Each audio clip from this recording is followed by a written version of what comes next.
It's the wedding season and we all love to style our hair, most of which need heating gadgets.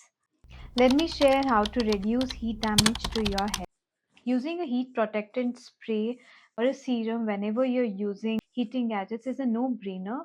But sometimes if you have applied heat protectant spray and it has left a watery residue on your hair and then you use a heating tool, it's only going to burn your hair or fry your hair. Even if the heat protectant spray has water, allow the dampness to settle down, allow the water to evaporate, and then use your heating gadgets. Otherwise, a safer alternative would be using a silicone based serum because the silicone based serums they form a barrier and act like a protective coat to your hair.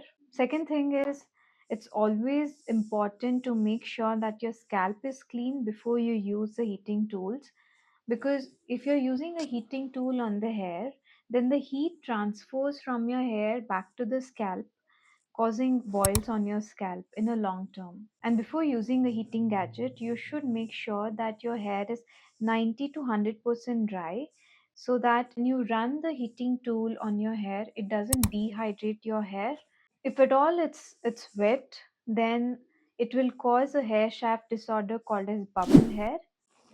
Another way to also minimize the heat damage is use one pull on the hair with the heat on, and for the next 3 or 4 passes, you can turn off the heat and then run 3 or 4 passes more, because the heating tool is still heated up, so it will still have some heat in it, which is enough sometimes to style your hair. So, when do we understand that our heating tool has really damaged our hair? Is when your hair is easily breaking apart, or it is very dry and brittle, and no amount of conditioner or oiling is able to fix it.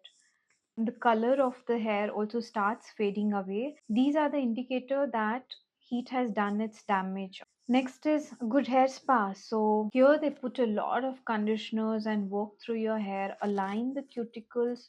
The cuticles has to be aligned in a certain way. This also gives you some temporary relief from all the heat damage. I've mentioned few of the my favorite heat protectant sprays in the caption below. Hope all of these help and we can minimize the heat damage. Thank you. Fine. See you in the next episode.